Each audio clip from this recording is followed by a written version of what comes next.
क्या सच में भगवान शिव किसी की किस्मत बदल सकते हैं? क्या एक व्रत से मृत्यु भी टल सकती है? नमस्कार दोस्तों, हमारे चैनल भक्ति सौरभ 2.0 में आपका स्वागत है। आज हम सुनेंगे व्रत कथा। सोमवार व्रत कथा। किसी नगर में एक धनी व्यापारी रहता था। दूर दूर तक उसका व्यापार फैला हुआ था। नगर के सभी लोग उस व्यापारी का सम्मान करते थे। इतना सब कुछ संपन्न होने के बाद भी वह व्यापारी बहुत दुखी था, क्योंकि उसका कोई पुत्र नहीं था, जिस कारण अपने मृत्यु के पश्चात व्यापार के उत्तराधिकारी की चिंता उसे हमेशा सताती रहती थी। पुत्र प्राप्ति की इच्छा से व्यापारी प्रत्येक सोमवार भगवान शिव की व्रत पूजा किया करता था और शाम के समय शिव मंदिर में जाकर शिव जी के सामने घी का दीपक जलाया करता था। उसकी भक्ति देखकर माता पार्वती प्रसन्न हो गई और भगवान शिव से उस व्यापारी की मनोकामना पूर्ण करने का निवेदन किया। भगवान शिव बोले, इस संसार में सबको उसके कर्म के अनुसार फल की प्राप्ति होती है। जो प्राणी जैसा कर्म करते हैं उन्हें वैसा ही फल प्राप्त होता है।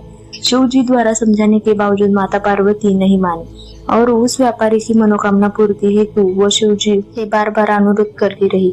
अंततः माता के आग्रह को देखकर भगवान भोलेनाथ को उस व्यापारी को पुत्र प्राप्ति का वरदान देना पड़ा। वरदान देने के पश्चात भोलेनाथ माता पार्वती से बोले, आपके आग्रह पर मैंने पुत्र प्राप्ति का वरदान तो दे दिया, परंतु इसका यह पुत्र 16 वर्ष से अधिक समय तक नहीं जीवित रहेगा। उसी रात भगवान शिव उस व्यापारी के स्वप्न में आए और उसे पुत्र प्राप्ति का वरदान दिया और उसके पुत्र के 16 वर्ष तक जीवित रहने की भी बात बताई। भगवान के वरदान से व्यापारी खुशी तो हुई, लेकिन पुत्र के अल्पायु की चिंता ने उसी खुशी को नष्ट कर दिया। व्यापारी पहले की तरह सोमवार के दिन भगवान शिव का विधिवत व्रत करता रहा। कुछ महीनों के बाद उसके घर एक अति सुंदर बालक ने जन्म लिया और घर में खुशियां ही खुशियां भर गई।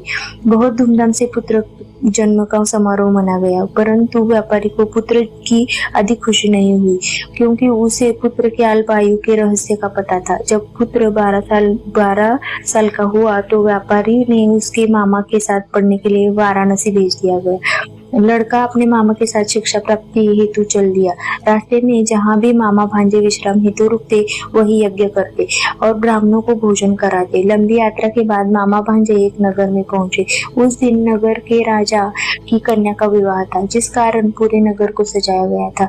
निश्चित समय पर बारात आ गई, लेकिन वर का पिता अपने बेटे के एक आंख से काने होने के कारण बहुत चिंतित था।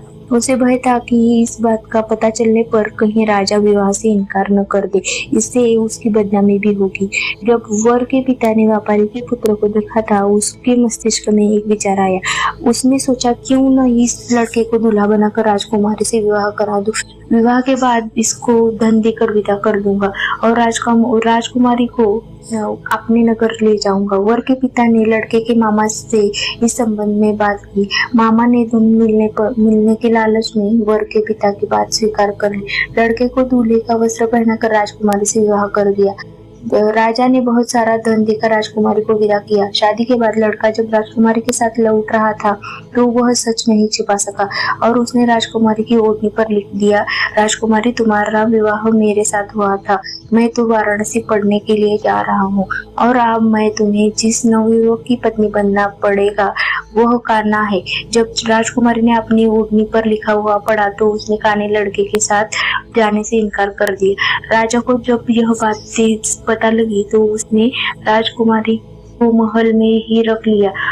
उधर लड़का अपने मामा के साथ वाराणसी पहुंच गया और गुरुकुल में पढ़ना शुरू कर दिया। जब उसकी आयु 16 वर्ष की हुई तो उसने यज्ञ किया। यज्ञ के समाप्ति पर ब्राह्मणों को भोजन कराया और अन्न वस्त्र दान किए। रात को वह अपने शयन कक्ष में सो गया। शिव के वरदान के अनुसार शयनावस्था में ही उसके प्राण पखेरु उड़ गए। सूर्योदय पर मामा मृत भांजों को देखकर रोने पीटने लगा। आसपास के लोग भी एकत्र होकर दुख प्रकट करने लगे। लड़के के मामा के रोने विलाप करने के स्वर सुने से गुजरते हुए भगवान शिव और माता पार्वती ने भी सुने। माता पार्वती ने भगवान से कहा, प्राणनाथ, मुझे इसके रोने के स्वर सहन नहीं हो रहे, आप इस व्यक्ति के कष्ट को अवश्य दूर करें। भगवान शिव ने माता पार्वती के साथ अदृश्य रूप में समीप जाकर देखा तो भोलेनाथ माता पार्वती से बोले, यह तो उसी व्यापारी का पुत्र है जिसे मैंने 16 वर्ष की आयु का वरदान दिया था। इसकी आयु पूरी हो गई है। माता पार्वती ने फिर भगवान शिव से निवेदन कर उस बालक को जीवन देने का आग्रह किया। माता पार्वती के आग्रह पर भगवान शिव ने उस लड़के को जीवित होने का वरदान दिया और कुछ ही पल में ही जीवित होकर उठ बैठा। शिक्षा समाप्त करके लड़का मामा के साथ अपने नगर की ओर चल दिया। दोनों चलते हुए उसी नगर में पहुंचे जहां उसका विवाह हुआ था। उस नगर में भी यज्ञ का आयोजन किया। समीप से गुजरते हुए नगर के राजा ने यज्ञ का आयोजन देखा और उसने तुरंत ही लड़के को और उसके मामा को पहचान लिया। यज्ञ के समाप्त होने पर राजा मामा और लड़के को महल में ले गया और कुछ दिन उन्हें महल में ही रखकर बहुत सा धन वस्त्र आदि देकर राजकुमारी के साथ विदा कर दिया।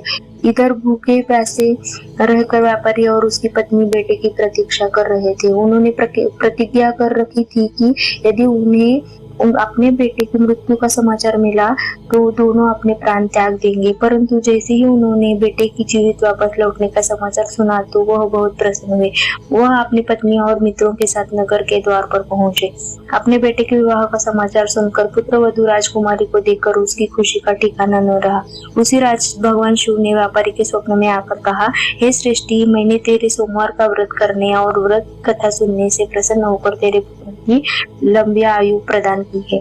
पुत्र की लंबी आयु जानकर व्यापारी बहुत प्रसन्न हुए। शिव भक्त होने तथा सोमवार का व्रत करने से व्यापारी की सभी मनोकामनाएं पूर्ण हुई।